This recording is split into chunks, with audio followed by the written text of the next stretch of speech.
Okay, welcome everyone. It's a pleasure to introduce Riccardo Arcodia, who is visiting for a couple of weeks, this and the next from MIT.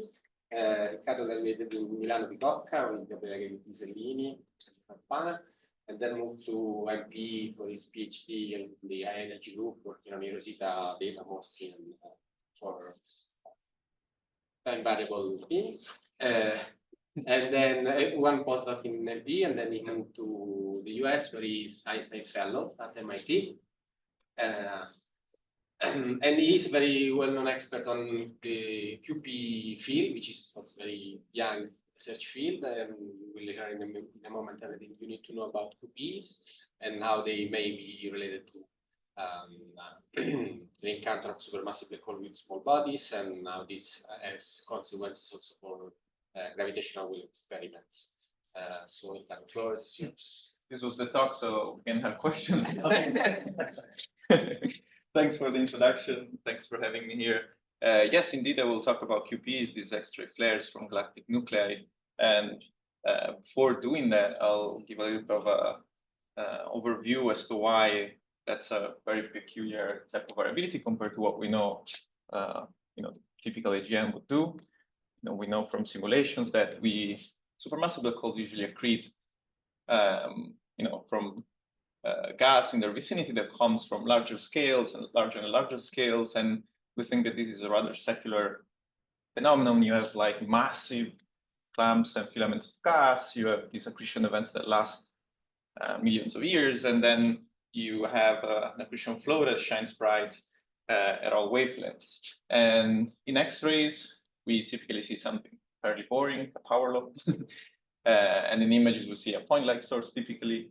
For galaxies that are larger than the Milky Way, in X-rays, we only see a power law with some extra features, but they aren't really relevant now. So that's what we're probing with X-rays for galaxies larger than the Milky Way.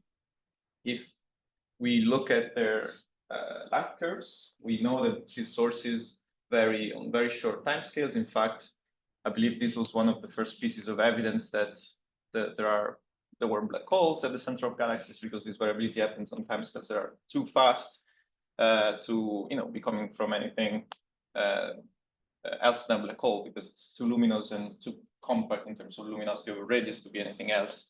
And we do see that this variability comes in a rather stochastic process. So surely we have an amplitude of a factor of a few or even 10 over seconds, minutes, hours, days, and months. We know the power spectrum very well, but it's a stochastic variability.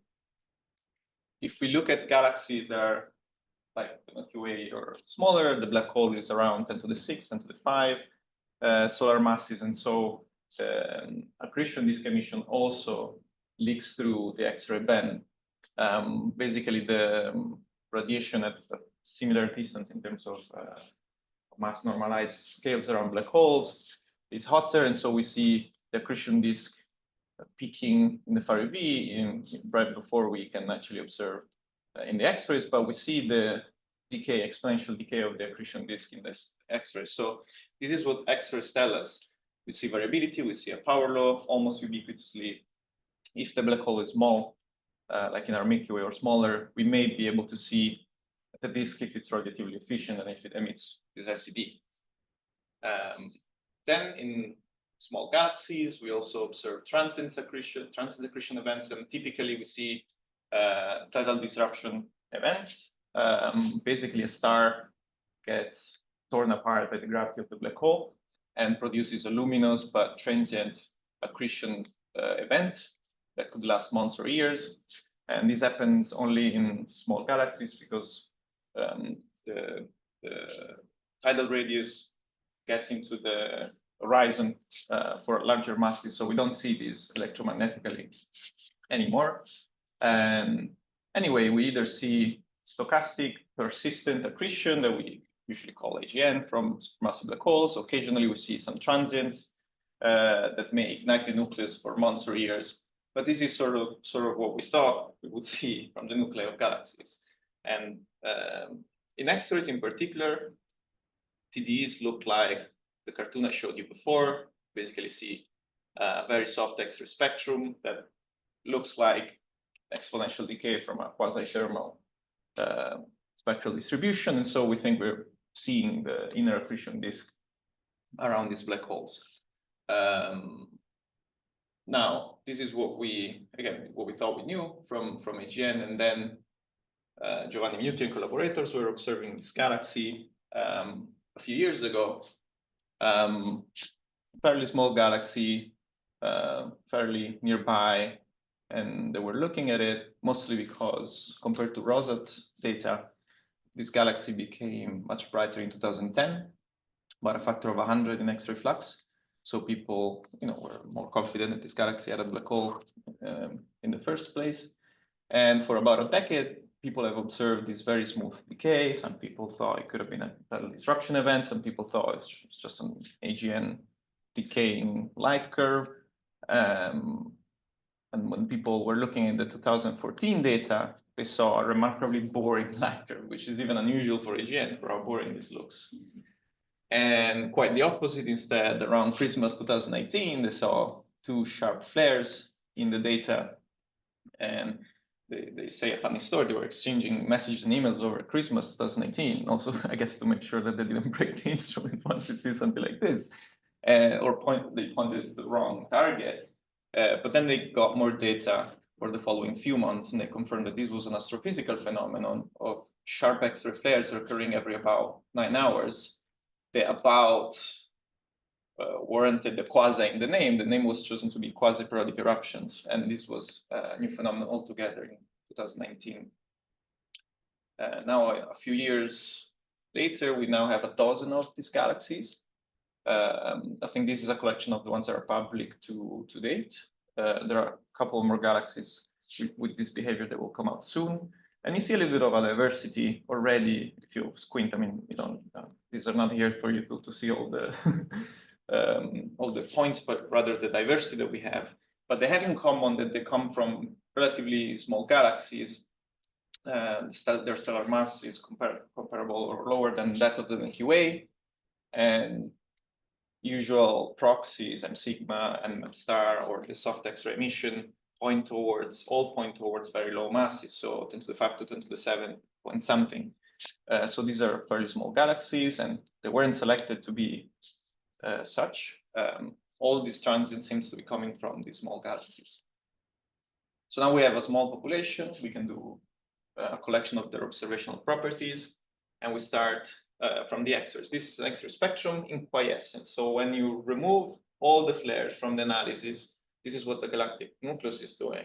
You see, again, a very soft X-ray spectrum, and which again points towards the fact that we're seeing effectively the ISCO of this relatively efficient accretion flow. And this has been recently confirmed with Hubble data. We see a point-like source. When we have good quality of UV plus X-ray, we can feed the SED, and it's consistent with a very compact accretion disk, which extends to a few hundred RG. So very compact compared to normal AGN. This is also confirmed by the fact that we don't see a Brownian region in none of the sources. We don't see a torus, especially infrared color. These are not standard nuclei. They're very recently, they were ignited, and they're very compact and don't have extended structures as in other AGN, even in the same mass range. Then going from quiescence to flare, now we have from red to blue here, following on this phase folded profile, from quiescence to peak. We keep the same soft spectral shape, or even at peak, most counts are below 2 keV. The luminosity contrast in the soft X-ray band is a factor of 100. It changes if you, depending on what model you use to extrapolate this to at lower energies. But it doesn't evolve from quiescence to peak in a way that complies with just an accretion disk becoming hotter and brighter. This was clear from the first papers. And so that brought people to consider this as an additive component. So not the same accretion disk doing unusual things. And part of this is also that this happens in less than an hour or minutes, which is way too fast for thermal viscous timescales as well. And so people have been thinking about the burst component as additive. And if you do spectral evolution of this component, this is now one eruption from start to end, blue to green in the hardness ratio count rate, or temperature luminosity plot. And this loop here, maybe some of us X-ray nerds, you know, if you have the same luminosity, different temperature, and you model it as a thermal distribution, it's a different size of the emitting region. And so visualizing here, you have that if you model this spectrum with a thermal spectrum, you get that the X-ray emitting size is increasing from the start to the end of the burst. There aren't many assumptions here. The spectrum looks quasi-thermal, you fit it with a thermal distribution, so there's no model here. Pretty much the phenomenology of what these eruptions look like. And we're starting to identify what a QPE is and what isn't based on this behavior, because it seems to be telling us exactly what the physical process is. And it is relevant now in a growing number of repeating transients at all time scales to try and figure out what actually behaves in the same way and what does. Now, this is a plot that shows the timing properties, how they vary across different sources. Y-axis is the average duration of the burst in each source, and the x-axis is the average separation. So this plot was made last year when we had 6 publicly known sources. You can see repetitions from a couple hours to a day and durations of half an hour or less, or up to half a day. And now we have 3 more sources. They're either public or are going to be public soon, that sort of extend this apparent correlation. I think the point here, I don't necessarily know whether this is a real correlation, but this is just to show you it's quite tight, and it shows you the span of this phenomenon. We're still talking, you know, repetitions from a couple hours to a few days now. So a couple of orders of magnitude in time scales. This is quite good. But it seems to be the case that the ones that have longer separations have also like longer duration. And we may come back to this later if you want to try to interpret this. To show you some light curves, now we are at the low, but if you want the fastest end, we can have for the same average recurrence time quite a diversity. This source is rather regular. In fact, one of the most regulars we've ever seen. And this is one of the most irregular we've ever seen. If you just saw this light curve as a first of its kind in this class, you wouldn't even probably have chosen quasi-periodic eruptions as the name. But effectively, there is a sort of modulating quasi-period, but you can see complexities here, short and long separations, and a lot of diversity in amplitudes. And going all the way to the other end, this is a source that erupts every 4.5 days with some longer separations too. You can see now that the diversity in amplitude seems to be modulated over about a month of time. This is 2 months of data with NICE. This is beautiful. And this paper was accepted last week. It will come up in natural astronomy. Yeah, so regarding their precursor, I told you they don't have a broadline region, they don't have a torus. So what was this galaxy doing before these events? For most of these sources, we don't know. For some of them, we have been connecting them with short-lived accretion flows or TDEs for a while based on some circumstantial evidence and the fact that they seem to prefer the same galaxies. But then earlier this year, we saw extra QPEs after a bona fide optical TD. And this has now been seen in 2 sources. One will come out. And the third one, the paper that I showed you before, it's an optical flare.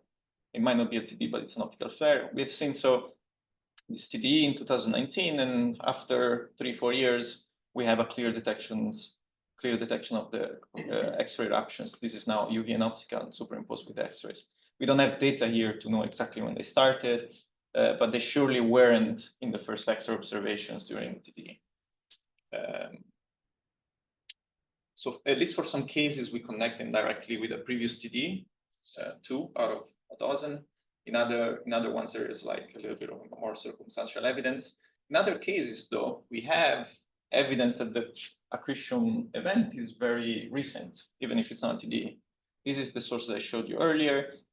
QPEs were seen a few months, a couple of years after this optical flare, which is too slow, too weird, and so people didn't really classify it as a TD. The BPT diagram classified this as a low luminosity AGN, becoming then more Seiferty-like. So people thought this could be just a newborn accretion event in a low-mass galaxy. In this case, GSN-06 then discovery source, people have studied Hubble data, and this is the oxygen 3 map, and you can see that there are two components, a nuclear component and a more extended one. So with a slit spectrum, you get that it is stiffer, but with Hubble data, people have found that actually there is a recent accretion event that ionized the O3 in the nucleus, and this upper limit is about a few decades. So possibly the phase now through which we see QPEs is just this very recent accretion event. Regarding the counterparts, we don't have any counterpart to the flares in X-rays. We see what this nucleus looks like at various wavebands, but there is no counterpart to the flares. This is Hubble data, so as good as we can look at the UV, noisy but constant even during some of the eruptions. This is infrared from the ground, from VLT Hawkeye, as good as we can do it from the ground. Basically, we proposed for GWST, but we didn't get it yet. This is VLA, almost as good as you can do it in radio in terms of angular resolution, and there's nothing or variability that is consistent with other check sources, so pretty much nothing. So there are no flares. The SED of the flares must be compact because it doesn't pop out anywhere else in the SED. So what are they? Just to summarize the ingredients that we have so far, we have a black hole because we localize the X-rays from about an arcsecond within the galactic nucleus. The luminosity is too high. It reaches 10 to the 43, 10 to the 44 per second, so it can only be a black hole. We see a disk in the soft X-rays and in the DOV. And then we see these X-ray flares, X-ray only flares. And the timescales are too fast to be anything related just to a disk doing funky stuff, because it's minutes, hours, and this is not something that thermal or viscous timescales can do unless you do very exotic. We can mention it later. Processing annuli unstable flows, the disks that are being torn apart and stuff that is not really testable yet with data. And so people have been thinking, okay, these are then dynamic timescales. They're fast, they're related to something dynamic. And so people proposed that there was an arbiter interacting with the system, and in particular, piercing through the disk twice per orbit at least to trigger these flares. And the orbiter has to be much smaller in terms of mass ratio of about stellar masses for a few reasons, but also because these QPEs last for years or decades in some cases. Most of the ones that we've discovered have kept flaring for years. But if there were binary of mass ratio unity on an orbit of a few hours, it would have merged within these few months or years. So it's not only a problem for rates, there would be way too many, but also they would have stopped. So it has to be a large mass ratio so that the orbit doesn't lose too much energy too fast and can last decades.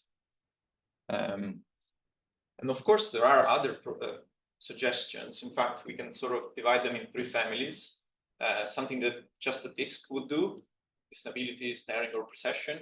These were some of the earlier models. I think having higher signal noise on some bursts, showing that they have a given behavior, sort of ruled out the standard radiation pressure instability. It's too slow. Some people have tried to put magnetic fields or disk staring and precession. It's just not easily testable data because the predictions are very qualitative.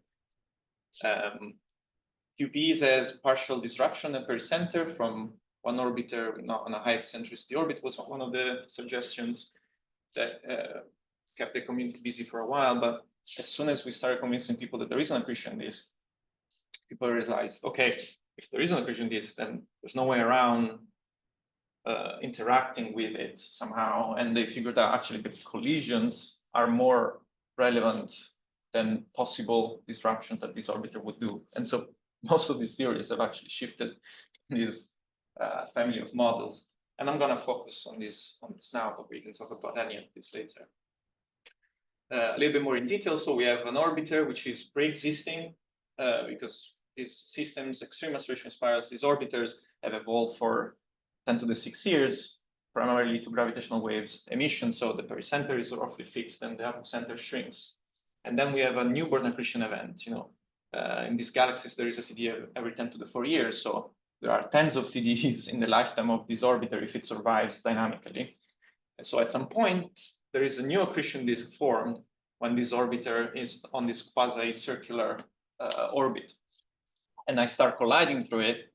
And as soon as the object pierces through the disk, the gas from the disk follows the pressure gradient, leaves the disk, inflates to bubbles, eventually become thin to X-rays and start radiating and giving you the flares that we see. This is the overall picture qualitatively. Some simulations have come out to figure out whether a star could survive the collisions, and they show that it would. A star would go through collisions for decades in principle. Then it's a runaway process, but it's something that can last. And there are also new simulations coming out to test this mechanism further.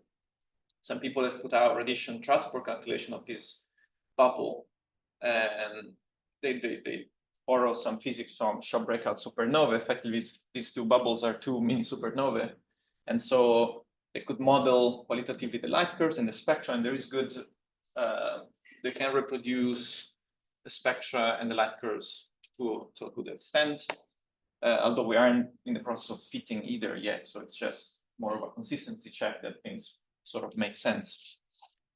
Regarding the timing, I want to point to you a few mechanisms, a few actually effects that are in place in an orbit like this one. I'm going to guide you through them from left to right. So the orbit would precess within the plane upsidally on a time scale that depends on source and vacuum mass, whatever. That could be order tens of days for something that repeats every few hours with a period of few hours. If the black hole is spinning, and why not, the orbital plane precesses nodally too. This is slower, 1 year, few years. If the accretion flow forms on an angle that is not normal to the spin axis of the black hole, then also the accretion disk precesses for a while. And models are pretty diverse here. It could be a recurrence of days, years, could last very little, could last many years, could form rings, and this is a wild card. There's a lot going on here, and we don't really know anything. And as I mentioned, the orbit would shrink over time. It's apocenter. The slowest effect that we know it's in place no matter what the orbiter is the gravitational wave, energy loss, but it's not measurable for this sort of parameters. It's a fraction of a second per year, depending on the object. So there are some cases that are more favorable, but it's very small. But a star is physical object with a solar radius of surface of a cross section, and it will lose significant amount of energy through the collisions. That's what those papers also were modeling. So the hydrodynamical drag of the collisions is actually a dominant energy loss mechanism for a star. For a black hole, not so much, just because its cross section is tiny. They become relevant in the same way because of the Bondi radius of the black hole sweeping up matter from the disk. But if you want to just focus on the collision cross section, that of a black hole is much smaller. So this effect is also much smaller for a black hole. So this is what's happening all at once with its own different timescales, with source parameters that we don't know. And so trying to model light curves is very complicated if you want to test or rule this model out, which is what we're going to do. Ideally, we want to either confirm that this is the model or rule this out, but it's very flexible. So we haven't been able to do so yet. Everything makes sense, but also because there are infinite degrees of freedom. So let me guide you through qualitatively what precessions and eccentricity effects would be like. Effectively, if you have an orbit which is quasi-circular with very little disk precession, and maybe a moderate black hole spin, so there isn't much precession in the orbit either, then you have basically quasi-periodic bursts, as one would imagine. You collide twice per orbit, and you have the two nodes that are basically giving you the same separation in time. Now, if you have a precessing disk and moderate eccentricity of 0.3, 0.4, you do produce these long-short separations, because if you have eccentricity, you have a shorter separation and a longer separation between the bursts, even if there's no disk precession. And if there's disk precession, you can basically scatter around this behavior in a way that's compatible with observations. And people with EMRI trajectory models have qualitatively confirmed this. This is not a fit to data. This is data on top for a simple and complex behavior. A generation of the model in the bottom panel. It's not a fit. They try to play around with the different frequencies to see what's the diversity that I can get with an Emery trajectory GR model.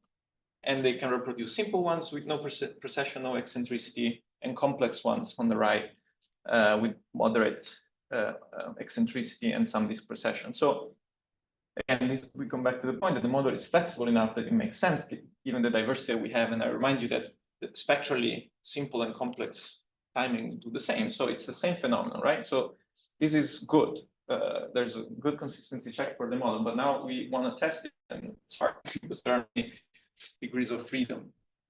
And so what do we do? What can we do? In the last couple of years, especially, okay, I thought it was okay. In the last couple of years, Giovanni and I and other collaborators have tried to think about model-independent tests that we could do. And qualitatively, I mean, we borrowed ideas from the stellar binaries community. You have a quasi-periodic phenomenon. You have an estimate of the period, and starting from one event, you predict forward in time when they should happen if they just were, you know, a period with some scatter. And then you measure when they actually arrive on the detector, and you look at the residuals. So observed minus computed, O minus C. Residuals can be noise or can be additional terms. For instance, if you do have sinusoidal residuals, these are interpreted as possible precession effects. But perhaps what's more interesting to finally confirm that this model is a high mass ratio orbit, so try model the P dot, the orbital period decrease. So if you had a long enough baseline in which you can actually know exactly that this is burst number 300 from the start, 301 and so on, and you can see, if you see that they come earlier and earlier in time over time, then regardless of the fact that there's some noise and some modulation, you should be able to fit for a period decrease term. So this is what we want to do and what we've been wanting to do since a couple of years. Complication, one observation is a few hours to a day at best of duration. You have follow-up data after a few months. Typically, you know, there are also some constraints. So a few months is the minimum you can do in most cases for one source. Then you have follow-up data. And in the meantime, all these effects with their own different timescales have happened. And it's very easy, you know, with one observation, you can barely probe this effect. With follow-up data with long gaps, you sort of lose track of the number of events that have happened in between these two observations. And so everything is degenerate. So two approaches here. You try to design a campaign to do this and have gaps short enough to do this. And we've tried to follow this approach in the last couple of years. We got data on one source that were taken last July to December. I had a quick look. I think that it looks promising, but I'm not confident enough to show you anything because it's a complicated analysis that I need to support with simulations. But so we have been trying to design campaigns just to test this effect, to measure a P dot. So this is one route that what we can take. And also, you know, use the many data we have so far that weren't taken to test Emery models, but exist. And so we can either look at a single epoch or fill the gaps with model assumptions. We say, okay, the Emery model is happening. We have an Emery. Let's try to fill the gaps with assumptions, see whether we do get to constraint that makes sense, whether we're effectively doing consistency checks again. There are a few papers on this we're not testing the Emery model, we are assuming it, and we're trying to see whether these ingredients make sense given the systems that we think we are dealing with, which is still useful. And there are a few papers. I'm gonna focus on one that I think it's the most elegant and was led by Giovanni Minuti and was published a couple months ago.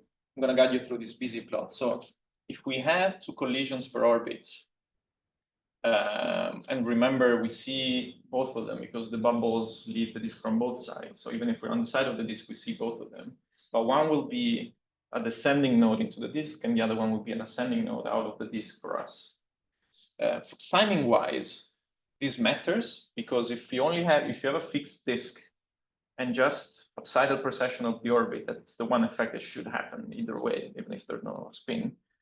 what happens is that I will see a delay in one node and an anticipation on the other node systematically. So they will always be anti-correlated in their residuals. Because effectively, if the orbit precesses in the plane, one of the nodes will come sooner and the other one will come later with respect to a fixed plane. So there's no way around. If nothing is happening in this EMRI and there's only upsided precession, the odd and even residuals should be anti-correlated. This is what stellar binary people have been doing for a while now. But they are not. They are correlated. Don't look at the line, which is an interpretation, but look at the residuals. They're either above or below the line here on the left. So they are correlated. They're not anti-correlated, odd and even, blue and red. And so the takeaway from this paper is, okay, if the EMRI model is right, there has to be a superorbital mechanism in place, because otherwise you would see anti-correlated residuals for odd and even. There are two ways to do it, maybe more, but some of either of these two should be in place if the EMRI model is correct. Either disk precession, because if you have a plane that is moving, if it's moving both of your collisions in time, either forward or backward, depending on where if it's coming towards the collision or if it's going away from the collision, or there's no disk precession, but the whole system is revolving around the center of mass of a SMBH binary. In that case, you want these Doppler effects in the timing that correlate the residuals. Could be either of the two. We can't tell which, but I think the elegant takeaway is that if the EMRI model is correct, we have to have a superorbital period, a superorbital mechanism, and there's no way around. So this is, in hindsight, if and when we will confirm this model, this will be nice and elegant evidence that we need to inform our modeling further with these ingredients, and I thought that was a great result. So prospects. Let me, until we test this once and for all, let me assume that we have. Let me say that QPEs are EMRIs. They have the huge potential to constrain EMRI events for LISA. Now, the predictions for LISA that come from galactic nuclei dynamics are uncertain up to several orders of magnitude because it's a complex calculation. And so they would be very happy to have the only data-driven constraint to that number. So what I did with the Rosetta QPE, since I found them through an homogeneous survey, I built a luminosity function and I integrated it to compute rates. So this is now number density on the y-axis, and the leftmost y-axis is volume units. On the rightmost y-axis, galaxy units, assuming galaxy stellar mass range, as a function of the extra luminosity at peak. So this plot corrects for the efficiency of my survey with some, complex and boring details. But effectively, since I use one telescope, one survey, I know the selection, I know everything, I can convert the observed burst into the observed sources into what's intrinsic out there in the universe. Very uncertain, you can see the 1 sigma band in green, but effectively I can integrate this curve and give abundance rates. So QPEs, as measured by Rosetta, above this luminosity in X-rays are consistent with this number in units of megaparsec, which maybe it's not too telling, but this is in units of galaxies. So one galaxy every 30,000 is emitting QPEs at any time. This is not a formation rate, it's an abundance rate because QPEs last year, so they outlive your survey. You observe some, and you can only tell a number per volume and not a number per volume per year. This is relevant for later because LISA people want events per year. And so what we have just from data, no assumptions, is that there is one galaxy every 30,000 that is emitting QPEs at any time in this mass range. Now, if I divide by an unknown lifetime, this basically gives a -1 slope on this number, and this is what I'm plotting here. This is now event rates, number per year, is a function of a lifetime, which you don't know, so the color constraints have a -1 slope. The shaded black area is the EMRI predictions from this paper. You can see from 10 events per year to 20,000 per year. And this is potentially a 1 sigma constraint. So the numbers are highly uncertain. I'm sure that in the meantime, people have been doing alternative calculation, but this is true. They are very, very uncertain because it's a hard calculation to make to predict how many black holes end up in a LISA detectable orbit. And so what I thought I could do with QPs, at least for now, and then refine it over the years. Okay, let me assume that all QPs are black hole EMRIs. There are at least as many black hole EMRIs, because not all EMRIs will give you QPs, but there will be at least as many EMRIs as there are QPs. And so this green band is a lower limit, where this is now, if you want, the 1 sigma uncertainty of my luminosity function is what I'm plotting here as a contour, as a lower limit. And you can see if all QPs are black hole EMRIs, LISA is a problem. There will be way many more than they think, and this is basically a source of background rather than science. If QPs are stars, then there's an extra conversion that you need to do to assume how many black holes per stars there are at the influence radius and so on. So it's an extra uncertainty. That's why the yellow band is wider. But it's if you want a less constraining lower limit. You know, it's still a lower limit. So it tells you that their population, the pessimistic populations, are the bare minimum that they should account for, and there are probably many more EMRIs than they think. Yes, yes.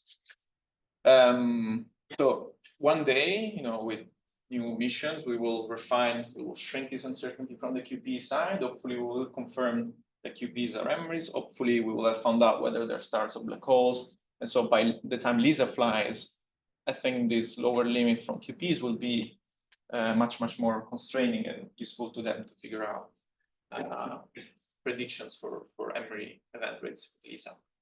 With the last couple of minutes, I want to talk about the prospects of QPE discoveries. We have about a dozen so far, and they were found, half of them, you know, with serendipitously or with archival searches, half of them by me, looking at eROSITA data. Most of you know that eROSITA stopped observing 2022 when Russia invaded Ukraine. So clearly, this is not an infinite source of QPEs. In fact, as I mentioned, maybe I have a couple more coming out, 2 or 3 candidates that I'm trying to test with the same method, useful computer rates. After that, we need to be more creative or look at some other mechanisms. So a couple more from eROSITA, maybe more if one gets more clever. So these are blind searches, right? Useful to get the rates. Then I want to be clever and look at the TDs in low-mass galaxies in eROSITA, sure, but that's not useful for rates. So a couple more from eROSITA. Then what people have been doing now in the last year is focusing on getting high cadence X-ray follow-up on TDs. It's useful anyway to know what TDs do at late time in X-rays, and it has the potential to find QPEs now, and at least one source was found this way in the last couple of months.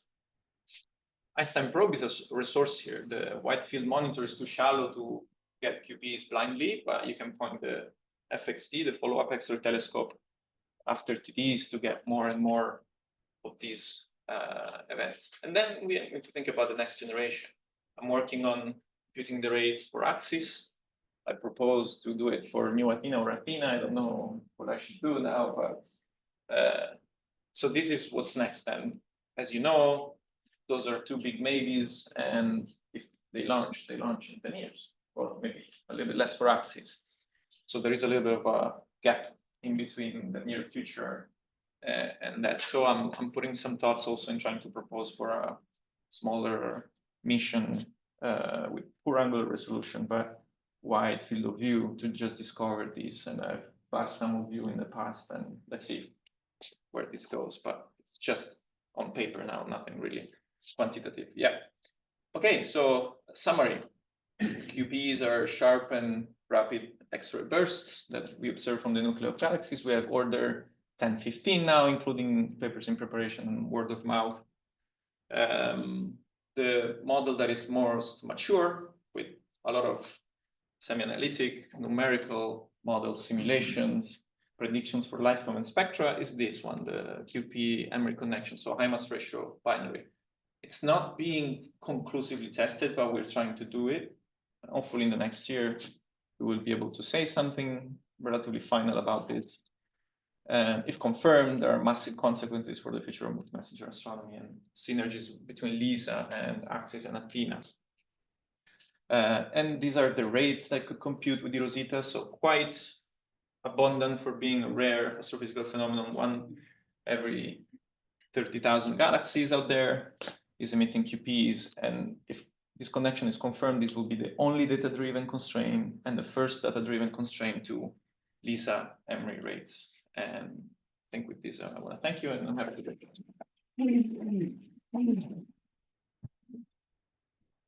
Questions?